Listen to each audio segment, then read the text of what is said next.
नमस्ते बच्चा लोग, मेरा नाम आशु त्रिपाठी है और इस पैड की सीरीज़ में आज का हमारा टॉपिक है मौलिक अधिकार। बच्चा लोग, मौलिक अधिकार क्या होता है?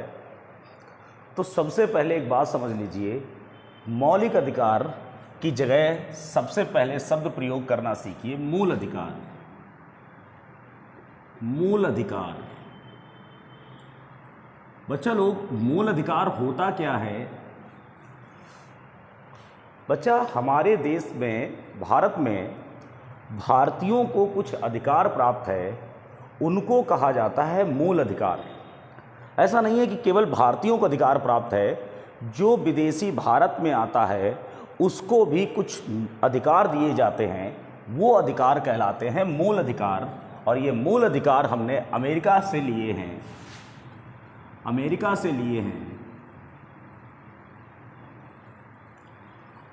और ये हमारे संविधान के भाग 3 में वर्णित हैं, जो कि अनुच्छेद 12 से 35 तक हैं। अनुच्छेद 12 से 35 तक हैं। बच्चा लोग, अगर आपसे ये पूछा जाए कि मूल अधिकार सबसे पहले किस देश में दिए गए, तो अगर सबसे पहले की बात आती है तो इंग्लैंड में एक राजा थे, राजा जॉन नाम के। तो जॉन ने एक मैग्ना कार्टा जो है वहाँ पर लिखा है, मतलब एक राजा द्वारा लिखित घोषणा पत्र जो जारी हुआ था वो मैग्ना कार्टा कहलाता है। और जॉन ने सबसे पहले इंग्लैंड में लोगों को मूल अधिकार दिए हैं। हमारा जो मूल अधिकार है हमने अमेरिका से ज़रूर लिए, लेकिन सबसे पहले राजा जो इंग्लैंड के राजा थे जॉन, उन्होंने 1215 में मूल अधिकार दिए थे। तो आपसे प्रश्न हो सकता है, हमारे संविधान के भाग 3 को मैग्ना कार्टा क्यों कहा जाता है? मैग्ना कार्टा क्यों कहा जाता है? क्योंकि बच्चा लोग, इंग्लैंड के एक शासक थे, इंग्लैंड के शासक थे जॉन।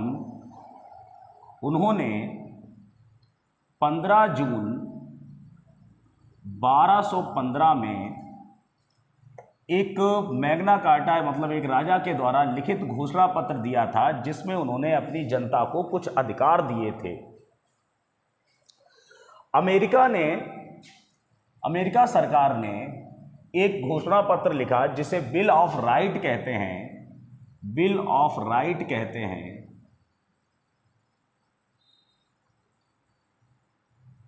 बिल ऑफ राइट कहते हैं। ये आया था 1791 में। तो अमेरिका ने अपने नागरिकों को बिल ऑफ राइट के माध्यम से जो है अधिकार दिए। हमने क्या किया? हमने अमेरिका से मूल अधिकार ले लिए।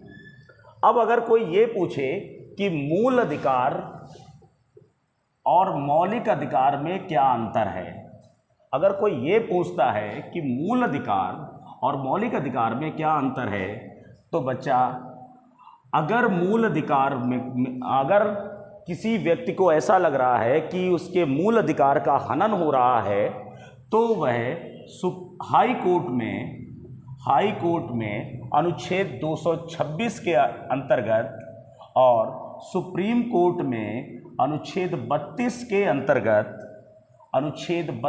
अंतर्गत याचिका डाल सकता है। इसलिए मूल अधिकार को मौलिक अधिकार भी कहा जाता है। अगर कोई व्यक्ति मूल अधिकारों के खिलाफ हाई कोर्ट में या सुप्रीम कोर्ट में याचिका डालता है तो कहलाते हैं मौलिक अधिकार। वैसे ये होते हैं मूल अधिकार। तो अब जब ये हमारे संविधान में शामिल किए गए थे, तब इनकी संख्या 7 थी, परंतु वर्तमान में इनकी संख्या 6 है। वर्तमान में इनकी संख्या 6 है, क्योंकि 44वें संविधान संशोधन 44वें संविधान संशोधन 1978 के अंतर्गत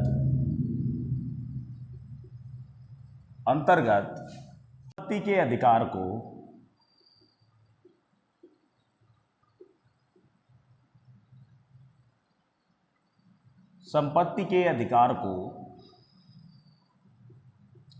हटा दिया गया।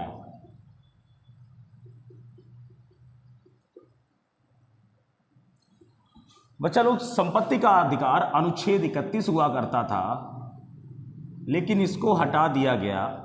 अब ये वर्तमान में मौलिक अधिकार ना होकर एक कानूनी या विधिक अधिकार रह गया है। विधिक या कानूनी अधिकार बन गया है, और ये है कानूनी अधिकार, मतलब संपत्ति का अधिकार वर्तमान में एक विधिक या कानूनी अधिकार है जो अनुच्छेद 300 का के अंतर्गत आता है, जो अनुच्छेद 300 का के अंतर्गत आता है। तो बच्चा लोग, इतना समझ में आया होगा। अब हम इसको साफ कर लेते हैं, फिर हम लोग चलते हैं। याद रखना, मूल अधिकार अनुच्छेद 12 से 35 तक है, अमेरिका से लिए हैं, संविधान के भाग 3 में है, और इसकी शुरुआत सबसे पहले इंग्लैंड के शासक राजा जॉन ने की थी, जिन्होंने 15 जून 1215 में एक लिखित संविधान या लिखित अधिकारों का एक घोषणा पत्र दिया था, जिसे मैग्ना कार्टा कहते हैं। इसीलिए संविधान के भाग 3 को मैग्ना कार्टा कहा जाता है। अमेरिका ने 1791 में बिल ऑफ राइट्स दिया है, और मूल अधिकार को मौलिक अधिकार इसलिए कहा जाता है क्योंकि इन्हें हाई कोर्ट और सुप्रीम कोर्ट में जो है मान्य कराया जा सकता है। इनकी संख्या 7 थी और वर्तमान में 6 है। 44वें संविधान संशोधन 1978 के अंतर्गत संपत्ति के अधिकार को हटा दिया गया, जो कि उस समय अनुच्छेद 31 हुआ करता था। वर्तमान में ये एक विधिक और कानूनी अधिकार है जो कि अनुच्छेद 300 का के अंतर्गत आता है। ठीक है बच्चा लोग, साफ करते हैं। हमारे पास में मूल अधिकार की संख्या 6 है। सबसे पहला अधिकार है हमारा समानता का अधिकार। समानता का अधिकार। दूसरा है स्वतंत्रता का अधिकार। स्वतंत्रता का अधिकार। तीसरा है शोषण के विरुद्ध अधिकार। शोषण के विरुद्ध अधिकार। फिर है हमारा धर्म की स्वतंत्रता का अधिकार। धर्म की स्वतंत्रता का अधिकार। फिर है बच्चा लोग हमारा संस्कृति व शिक्षा का अधिकार। संस्कृति व शिक्षा का अधिकार। शिक्षा का अधिकार। फिर है हमारा संवैधानिक उपचारों का अधिकार। संवैधानिक उपचारों का अधिकार।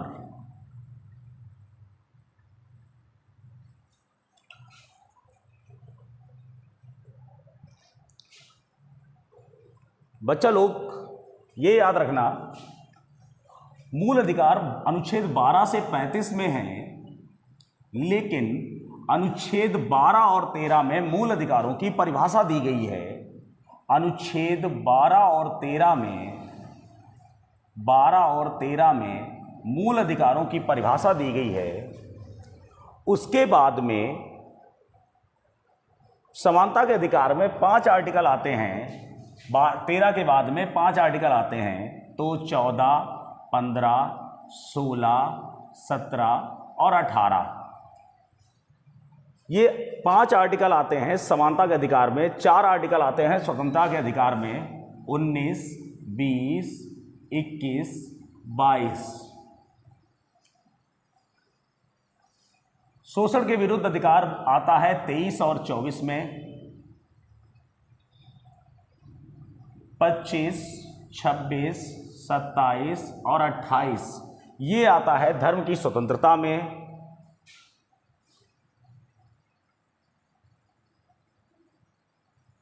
29 और 30 ये आता है बच्चा संस्कृति व शिक्षा का अधिकार।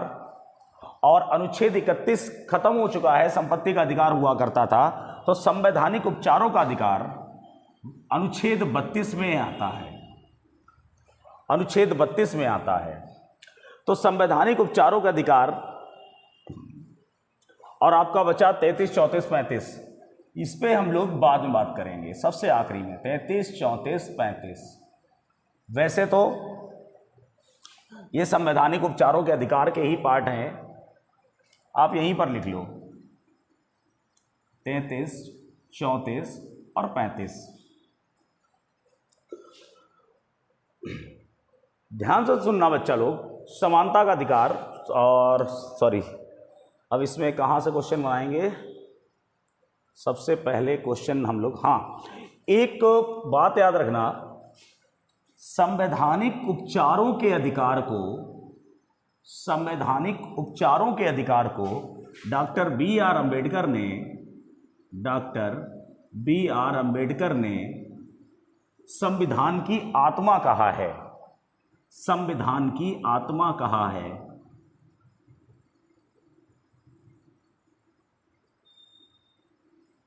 और बच्चा लोग एक बात यहीं पर और याद आ गई तो लिख लेना, प्रस्तावना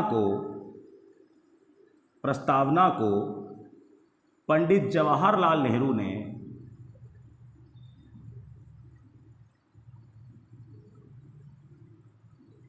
संविधान की आत्मा कहा है। संविधान की आत्मा कहा है। अच्छा एक और लिख लेना, नीति निर्देशक तत्वों को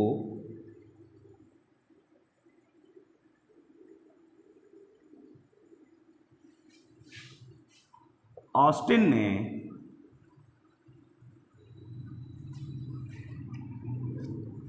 संविधान की आत्मा कहा है। संविधान की आत्मा कहा है।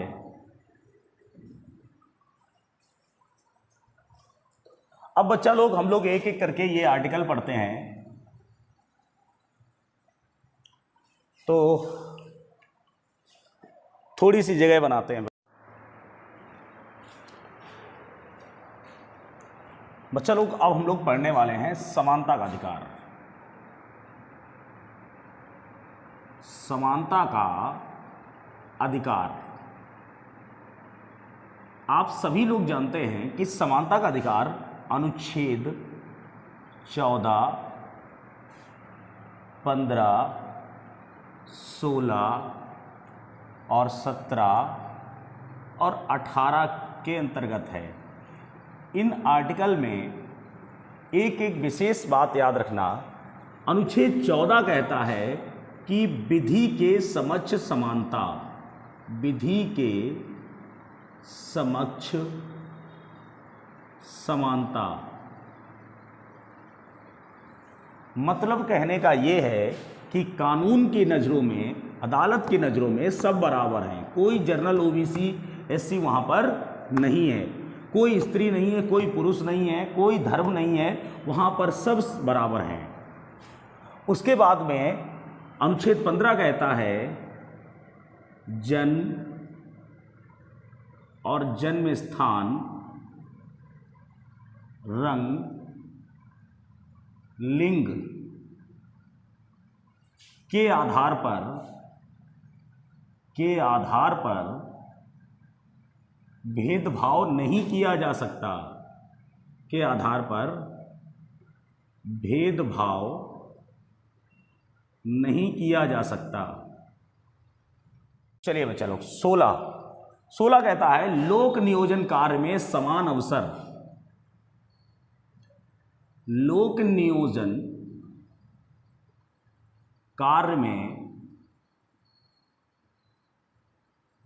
समान अवसर।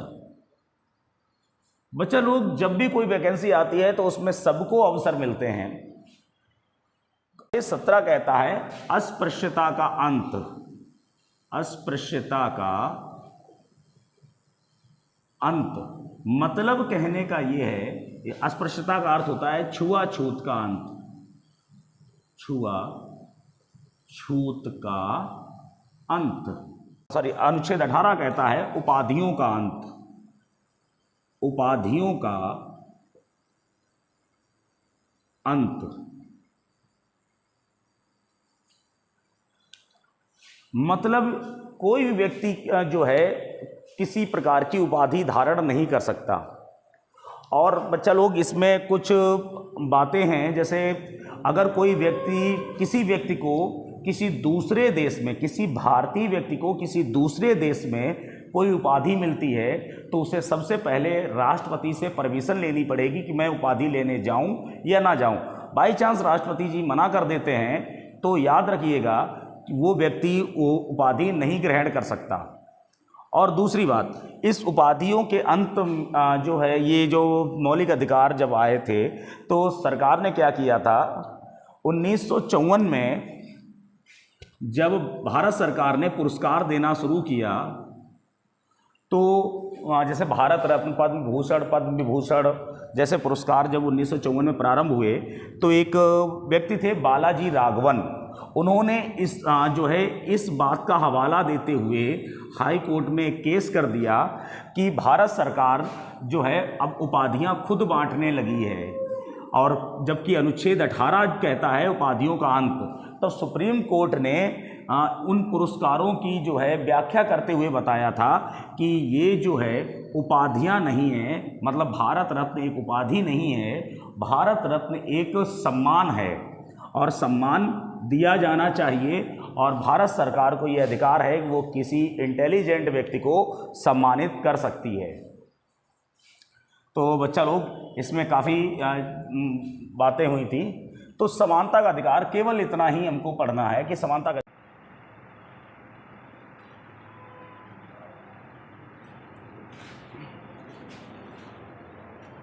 बच्चा लोग, अगला है हमारा स्वतंत्रता का अधिकार। स्वतंत्रता का अधिकार, स्वतंत्रता के अधिकार में आप लोग जानते हैं अनुच्छेद 19, 20, 21 और 22, ये 4 अनुच्छेद आते हैं। अनुच्छेद 19, इसमें ABCD करके कुछ पार्ट आते हैं। नंबर 1, अनुच्छेद 19A कह सकते हैं हम इसे, बोलने की स्वतंत्रता। बोलने की स्वतंत्रता मतलब ये है बच्चा, इसी को बोला जाता है प्रेस की स्वतंत्रता, और इसी के अंतर्गत आता है फ़ोन ना टैप करने का अधिकार। बहुत सारी ऐसी चीज़ें होती हैं। बोलने की स्वतंत्रता, पैट के लेवल पे इतना ही पूछा जा सकता है। अनुच्छेद 19B के अंतर्गत आता है, बी के अंतर्गत आएगा शांतिपूर्ण सम्मेलन करने का अधिकार। सम्मेलन करने का अधिकार,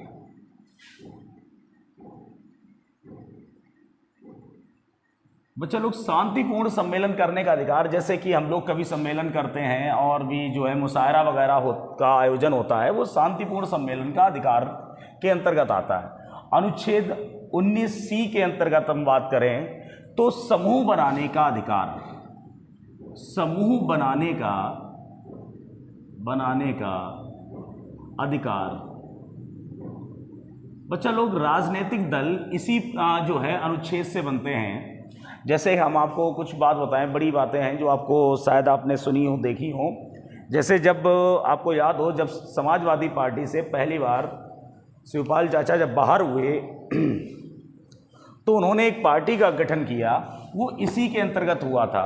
और जब अन्ना हजारे ने अनशन किया तो केजरीवाल ने और क्या नाम, कुमार विश्वास ने मिलकर जो आम आदमी पार्टी का गठन किया, वो भी इसी के अंतर्गत आता है, समूह बनाने का अधिकार।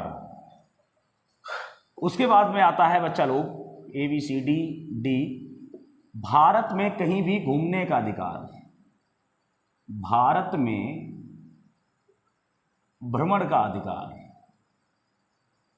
भ्रमण का अधिकार, आप कहीं भी भारत में घूमने जा सकते हैं। अभी बताते हैं इनमें कितना मतलब जो है क्या ये पूरी तरह से है या इन पर कुछ जो है लगाम लगाई गई है। तो बच्चा इन पर वास्तव रूप में देखा जाए तो इन पर लगाम लगाई गई है। उसके बाद में आता है CDE।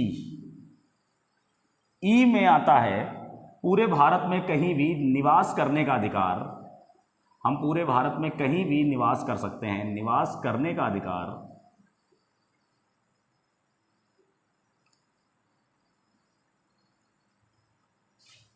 फिर आता है बच्चा F के अंतर्गत ये खाली छोड़ दो इसको, क्योंकि ये संपत्ति का अधिकार हुआ करता था जो कि अब है नहीं। संपत्ति का अधिकार अभी बताया था 44वें संविधान संशोधन 1978 में इसको यहाँ से हटा दिया गया था, अनुच्छेद 31 से भी हटा दिया गया।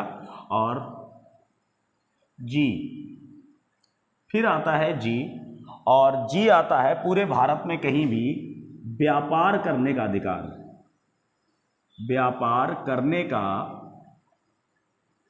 अधिकार। बच्चा लोग नहीं है। उसके बाद में आता है अनुच्छेद 20।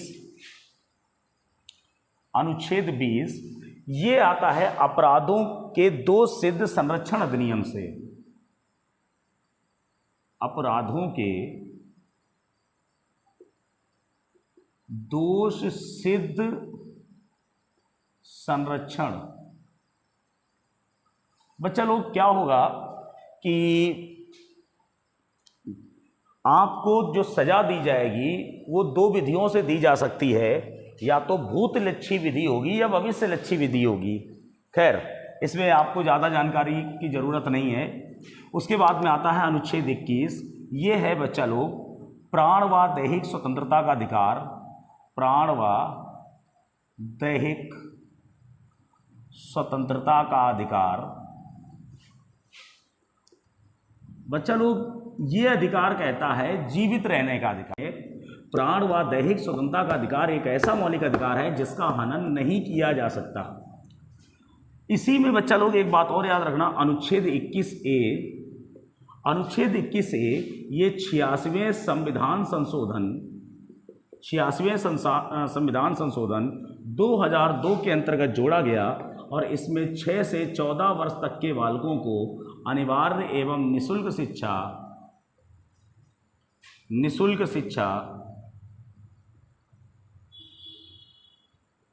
का प्रावधान किया गया, अनिवार्य एवं निःशुल्क शिक्षा का प्रावधान किया गया। फिर आता है अनुच्छेद 22। अनुच्छेद 22 बच्चा लोग अनुच्छेद 22 कहता है गिरफ्तारी से बचने का अधिकार,